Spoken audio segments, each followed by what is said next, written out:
안녕하세요. 올해가 지나가기 전 사랑하는 남자친구와 결혼을 계획하고 있던 20대 후반의 여성입니다.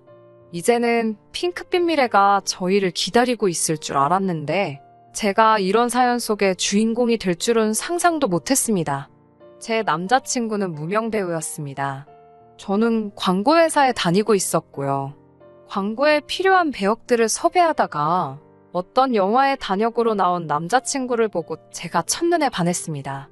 2달 가까이 혼자 영화만 돌려보며 마음고생을 했는데 그런 제 상황을 알게 된 친구가 자기가 다리를 놔줄 거냐고 묻더라고요. 친구는 당시 연예기획사에서 일하고 있었거든요. 그렇게 마침내 동화 속 왕자님 같던 남자친구와 소개팅을 하게 되었습니다. 이제껏 겉모습만 보고 사랑에 빠진 상황이었지만 한번 만나보니 성격도 정말 좋더라고요. 별거 아닌 제 이야기에도 잘 웃어주고 저를 배려해주는 남자친구의 모습에 전 다시 한번 빠져들었습니다. 다행히 남자친구도 제가 마음에 들었던지 저에게 애프터 신청을 해왔고요. 그렇게 2달 가까이 연락도 하고 지내고 만나서 커피도 마시며 시간을 보냈습니다.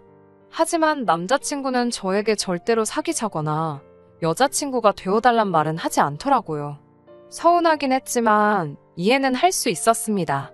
30대 초반이었던 남자친구는 연예계에 언제 본격적으로 진출할 수 있을지 크게 걱정하고 있었거든요. 혹시나 여자친구가 있다는 사소한 이유 하나 때문에 연예계 진출이 무산될 수도 있을 수도 있다 보니 저도 많이 조심스러웠습니다. 그런 남자친구에게 제가 해줄 수 있는 건 묵묵히 뒤에서 조용한 응원을 전하는 것 뿐이었어요. 그렇게 반년 정도를 지내고 저는 마음을 접었습니다. 저도 하루하루 나이를 먹어가는데 언제까지 10대 소녀처럼 짝사랑만 하고 있을 수는 없었으니까요. 시련으로 아픈 마음도 달래고 이참에 제 능력이나 더 쌓을 생각으로 해외 유학을 준비하기 시작했습니다. 가서 어학연수부터 시작해서 기회가 되면 대학원까지 마치고 올 셈이었어요. 저희 아버지는 무역회사를 운영하고 계셨는데 몇 년 후에는 제가 물려받을 예정이었거든요. 아버지도 그 전에 더 큰 세상에 나가 견문을 넓히고 오면 좋겠다고 하셨고요. 저는 남자친구와 점점 연락을 줄였고 유학 생활을 준비하며 시간을 보냈습니다. 당연히 남자친구에게 별다른 말은 하지 않았습니다. 당시만 해도 사귀는 사이도 아니었는데 미주알고주알 말하고 싶지 않더라고요. 제가 훌쩍 떠난다고 한들 그쪽에서 궁금해하지도 않을 것 같았고요. 하지만 이 소식은 남자친구 귀에도 들어갔던 모양입니다. 출국을 한 4일 정도 앞두었을 무렵 남자친구에게서 연락이 왔습니다. 진작 말하지 못해서 미안하다며 지금이라도 자기 여자친구가 되어줄 수 있겠냐고 묻더라고요. 생각지도 못한 뒤늦은 남자친구의 고백이 난감했습니다. 아직 마음이 남아있긴 했지만 그렇다고 제 계획을 수정하거나 취소하고 싶지는 않았거든요. 남자친구에게 기다려줄 수 있겠냐고 물으니 그러겠다 했습니다. 그 이후로 한동안 문자와 전화로 서로 안부를 물으며 지냈어요. 하지만 한 1년쯤 되었을 무렵 남자친구가 저에게 할 이야기가 있다고 하더라고요. 얼마 전 중소기업에 취직을 했다고요. 벌이도 변변치 않고 집도 넉넉지 않은데 결혼을 생각하면 이대로 있을 수가 없었다고 했습니다. 솔직히 저는 표현은 안 했지만 남자친구가 그런 결정을 내렸다는 게 정말 기뻤네요. 그리고 얼마 지나지 않아 아버지로부터 충격적인 소식을 듣게 되었습니다. 얼마 전 어머니가 뇌출혈로 쓰러지셨다는 거예요. 다행히 바로 곁에 아버지가 계셨기에 골든타임을 지킬 수 있었고 지금은 괜찮아지셨다면서 그동안 멀리 있는 딸이 걱정할까봐 말씀을 못하셨답니다. 매일같이 통화하던 엄마가 감기로 목소리가 안 나온다며 문자만 했을 때 제가 눈치를 챘어야 하는데 스스로 얼마나 한심하던지 속상한 마음에 며칠 동안 시도 때도 없이 눈물만 흘렸습니다. 그리고 고민 끝에 저는 유학 생활을 정리하기로 했어요. 이런 일이 한 번이라도 더 생긴다면 제 자신을 용서할 수 없을 것 같았거든요. 그렇게 한국에 들어왔고 당연히 남자친구와도 재회하게 되었습니다. 남자친구는 지금이라도 자기의 여자친구가 되어주면 안 되겠냐고 다시 한번 고백을 해왔고 이번엔 저도 좋다고 했습니다. 조금 멀리 돌고 돌았지만 저와 남자친구는 결국 만났어야 할 인연이라고 확신했어요. 한국으로 들어온 저는 전보다 더 좋은 조건으로 모기업 마케팅 부서에 들어가게 되었습니다. 복지나 수입 모든 면에서 월등히 좋은 조건이었는데 남자친구는 그런 저와 자신을 비교하면서 자존심이 많이 상한 눈치였어요. 제 입장에선 제가 사회생활을 더 오래 했으니 당연한 일이었는데 말이에요. 그리고 남자친구는 저희가 정식으로 사귀고 얼마 지나지 않아서부터 계속해서 결혼하자는 말을 입에 달고 살았습니다. 자기는 저와의 미래를 위해서 배우라는 꿈도 버리고 평범한 인생을 선택했다면서 말이에요. 저와 결혼하지 못하면 자기 인생은 아무런 의미가 없다고 하더라고요. 저는 그때만 해도 남자친구가 저를 너무 사랑해서 하는 말이라고 생각했지 크게 의미를 두지는 않았습니다. 그리고 솔직히 저를 위해서 자기의 미래를 포기했다는 말은 부담스러웠고요. 결국 사귄 지 1년 정도 지났을 무렵 저희 아버지께서 남자친구를 한번 데려와 보라고 하시더라고요. 그리고 결과적으로 저희 아버지나 어머니 두 분 다 남자친구를 정말 마음에 들어 하셨습니다. 인물도 좋고 말투도 서글서글하다며 저를 많이 좋아하는 게 느껴져서 너무 좋다고 하셨습니다. 사랑하는 사이에 이런 비교를 하는 것이 옳지 않다는 것은 알지만 남자친구의 집안이나 학벌 같은 조건들이 저에 비해서 많이 부족한 것이 사실입니다. 하지만 저희 부모님께선 돈이란 있다가도 없고 없다가도 있는 거라며 아직 한참 젊은 사람이니 이제부터 벌면 된다 하시더군요. 아버지는 한술 더 떠 저와 결혼하면 사위도 아들이다 생각하고 사업을 가르쳐야겠다고 하시더라고요. 결혼하고 나서 원하면 지금 다니던 회사는 그만두고 아버지 회사에 들어오라고 하시면서요. 생각지도 못한 아버지의 발언에 저도 어머니도 놀랐지만 그 정도로 남자친구가 마음에 드셨던 모양입니다. 제 입장에서도 저와 사귀는 사람을 부모님이 좋아하시니 기쁘고 뿌듯하고 만감이 교차하더라고요. 이제 어려운 관문은 다 통과했다 싶었습니다. 제 자만일지 모르지만 남자친구 식구들이 절 싫어할 리가 없다고 생각했어요. 하지만 제 상상은 남자친구 집에 인사를 간 날 와장창 깨져버렸습니다. 남자친구는 당시 대학로에서 자취를 하고 있었고 본가는 지방에 있었어요. 남자친구는 차가 없었기 때문에 제가 남자친구를 차로 태워서 남자친구 본가까지 3시간 거리를 운전해서 갔어야 했습니다. 둘이 어디 나들이 나간다고 생각하니 하나도 피곤하다고 생각하지 않았습니다. 남자친구가 저희 집에 인사 올 때 케이크하고 꽃바구니를 사왔기에 저도 동일하게 같은 걸 준비하려고 했는데 남자친구가 자기 어머니는 과일은 별로 안 좋아하시고 차라리 고기를 사가는 게 좋겠다고 하기에 구이용 한우 선물 세트를 샀고 아버지는 양주를 좋아하신대서 고기를 사러 간 김에 양주도 같이 한 병 샀습니다. 남자친구가 이 정도면 자기 부모님이 저를 좋아할 거라고 하더군요. 아침 일찍 출발했지만 도착하니 점심때가 다 되었더라고요. 남자친구 어머님께서는 제 손에 들린 선물을 보시더니 마침 집에 먹을 것도 없었는데 잘 됐다며 고기나 구워 먹자고 하시더군요. 그러더니 저더러 고기 잘 굽냐고 물어보셨어요. 당황스러웠지만 못한다 소리를 못해서 할 수 있다고 얼버무렸습니다. 그러자 어머님께서 부잣집 아가씨라면서 고기도 구울 줄 아냐고 물어보시더라고요. 부잣집 아가씨란 호칭은 어디서 나온 건가 싶었는데 남자친구가 갑자기 왜 그런 걸 시키냐며 자기가 한다고 들더라고요. 그러자 남자친구 어머님께서 그러다 얼굴에 기름이라도 튀면 어쩌냐며 너는 하지 말라고 남자친구를 말리시더라고요. 남자친구도 그러자 좀 주춤하는 눈치였어요. 결국 제가 고기를 굽게 되었는데 긴장한 탓인지 첫 판부터 태워 먹고 말았습니다. 그러자 어머님께서 이 아까운 고기를 다 태웠다며 못하면 못한다고 하지 왜 한다고 나서가지고 이 사단을 만드냐고 무안을 주시더라고요. 저도 저대로 열심히 해보려고 한 건데 안 좋은 소리만 들으니까 표정 관리가 잘 안 되었어요. 그런 제 기분을 아시는지 모르시는지 어머님께서는 연신 질문을 하셨습니다. 너네 부모는 왜 너 하나만 낳았냐? 너네 아버지가 사업한다면서 그럼 한 달에 얼마나 벌어오냐? 너네 어머니는 집에서 노냐? 이런 질문들이었습니다. 질문의 수준도 충격적이었지만 계속해서 너 혹은 너네라고 지칭하시는 게 너무 거슬리더라고요. 남자친구가 듣기에도 좀 거북했는지 나름대로 나서서 자기 어머니를 말려보려고 하더라고요. 하지만 어머님은 자기가 뭐 못할 소리 했냐고 하시면서 저더러 불만 있냐고 물어보시더라고요. 그러더니 좀 사는 집딸이라고 유세 부릴 생각하지 말랍니다. 듣자 하니 당신 아들 대릴 사위로 부릴 생각인가 본데 너네 부모한테 꿈깨라고 전하라고도 하셨어요. 그러면서도 저더러 결혼할 때 집 하나는 해올 수 있냐고 물어보셨습니다. 도대체 왜 저한테 이렇게 못되게 행동하시는지 이해할 수가 없었어요. 그래도 진짜 참아화를 낼 수는 없으니까 최대한 웃는 얼굴로 있으려고 노력하고 있었는데 어머님께서 절 보더니 넌 아까부터 왜 그렇게 웃냐면서 복 떨어지게 실실 웃는다고 어른 앞에서 그런 표정하는 거 아니랍니다.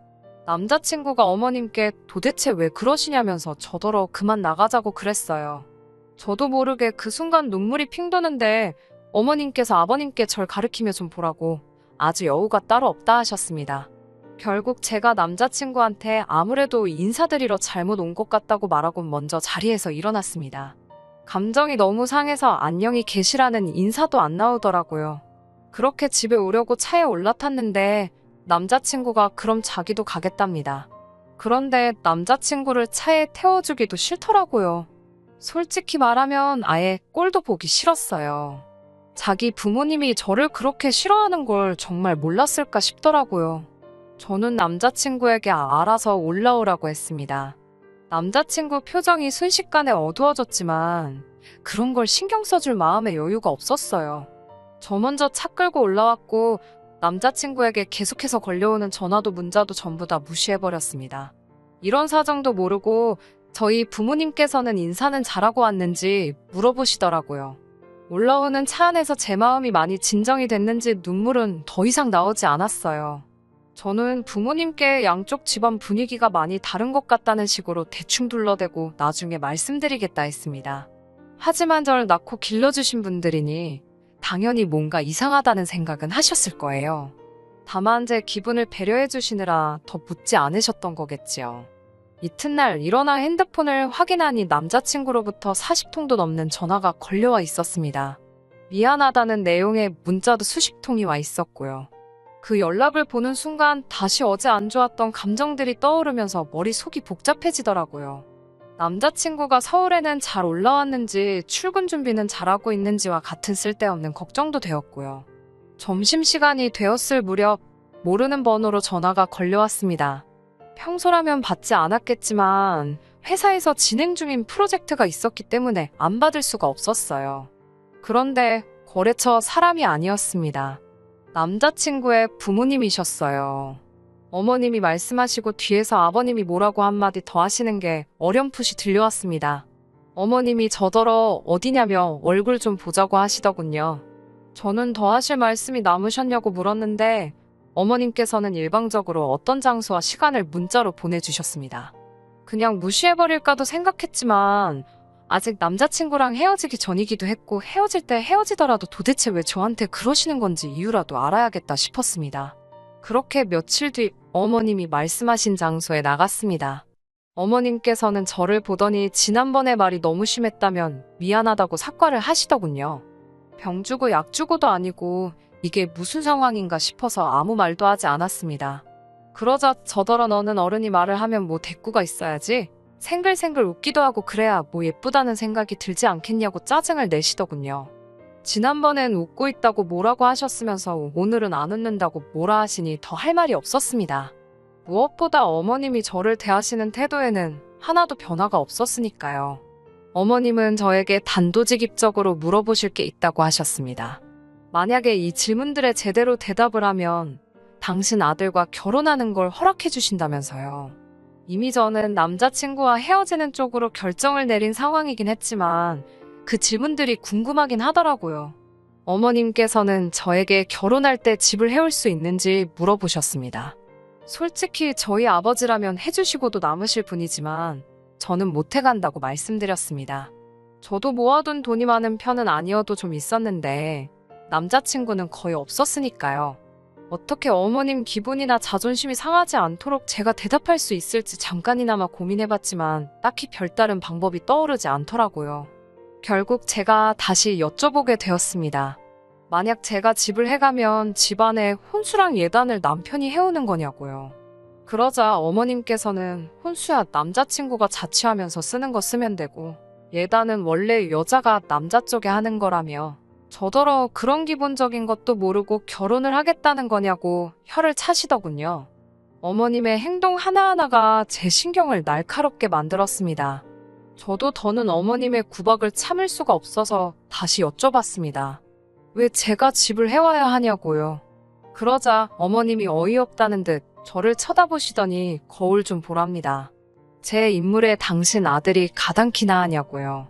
그러면서 저만 아니었으면 당신 아들은 대스타가 될 인물인데 저 때문에 당신 아들 팔자가 꼬였답니다. 그걸 보상받으려면 집 한 채로도 부족하다며 그나마 저희 집이 잘 산다니 허락해주는 줄 알라고 하셨어요.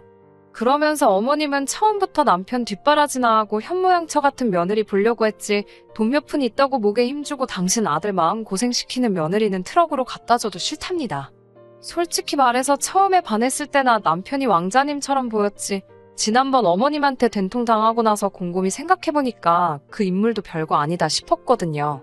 그런데 어머님이 이리도 자신만만하시니 저도 모르게 웃음이 터져나왔습니다. 저도 남자친구 같은 사람 이제 트럭으로 갖다 줘도 싫다고 그랬어요. 어머님은 순간 당신이 뭘 들은 건가 싶으셨는지 저더러 다시 말해보라고 하셨습니다. 그래서 제가 어머님께 물었습니다. 남자친구가 그나마 반반한 얼굴 빼고 가진 게 뭐가 있냐고요. 학벌이 좋길 한지 직장이 좋길 한지 하다못해 부모님이 돈 꽤나 들고 계시는지 말이에요. 그러자 어머님께서는 옆에 있던 물잔을 테이블에 내려치시면서 저더러 말 다 했냐고 소리를 지르셨습니다. 저는 어머님께 말할 틈을 주지 않고 한마디 덧붙였습니다. 제가 어머님이면 아들이 이렇게 잘 사는 집 아가씨랑 결혼한다고 데려오면 이게 웬 떡이냐 싶을 것 같다고요.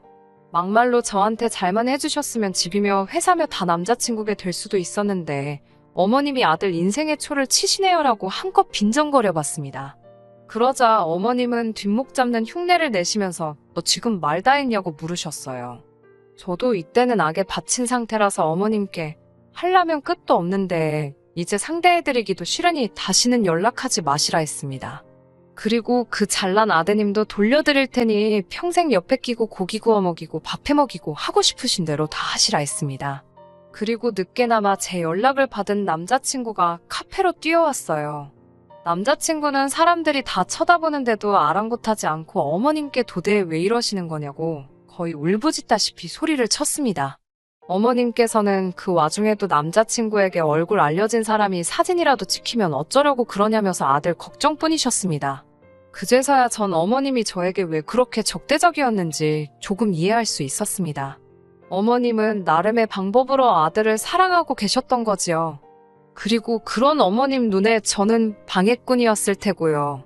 그런 어머님의 광기 어린 아들에 대한 사랑을 보고 나니 정말 이 결혼은 못하겠다는 확신이 들었습니다. 집이나 혼수, 예단의 문제가 아니라 그냥 저 둘의 사이에 제가 끼고 싶지가 않았어요. 저는 남자친구에게 헤어지자고 했습니다. 어떻게 말해야 할지 몰라서 연락을 피한 건 미안하지만 도저히 어머님을 가족으로 받아들일 자신이 없다고 했습니다. 그리고 내가 뭐가 부족해서 이런 수모를 겪어야 하는지도 모르겠다고요. 남자친구는 울면서 우리가 어떻게 만났는데 이렇게 헤어지자는 거냐며 자기에게 기회를 한 번 더 달라고 하더군요. 그런 남자친구의 모습을 보니 가슴이 찢어질 듯 괴로웠지만 부모 자식은 천륜인데 어머님을 피해서 우리가 살 수도 없는 노릇이고 제가 빠지는 게 맞겠더군요. 그렇게 결국 남자친구와 헤어졌습니다. 남자친구는 저와의 이별로 인한 충격 때문인지 회사를 그만뒀다고 하더군요. 그 소식을 전해온 건 다름 아닌 남자친구의 어머니셨습니다. 여전히 이 모든 게 저 때문이라며 책임지라고 하시대요. 지금이라도 집에 와서 결혼하랍니다. 그러면 당신이 그동안 있었던 일은 눈 감아 주신다고요. 저는 괜찮다고 이제 마음 다 정리됐다고 알려드렸습니다. 그러자 남자친구 어머님 목소리가 몹시 당황한 것처럼 들렸습니다. 저는 더 하실 말씀 없으시면 끊겠다고 정중히 인사를 드리고 수화기를 내려놓았습니다. 그 이후로 더는 소식을 듣지 못했네요. 지금은 저 역시 다시 해외로 나갈 준비를 하고 있어요. 속사정을 모르시는 친정 부모님께서는 헤어졌다는 제 이야기에 안타까워하셨지만 그래도 당신 딸이 새로운 도전을 다시 시작하겠다니 멋지다며 잘해보라 응원해주셨어요. 운명의 짝이라고 생각했던 남자친구와 이렇게 헤어지고 나니 솔직히 눈물도 나지 않고 마음이 헛헛하고 씁쓸하기만 하네요. 그래도 과거에 매어 살 수는 없잖아요. 행복하게 살도록 노력하겠습니다. 끝까지 들어주셔서 감사합니다. 오늘의 사연은 여기까지입니다. 구독과 좋아요, 알람 설정 부탁드리고 더 좋은 사연으로 다시 찾아뵙겠습니다. 감사합니다.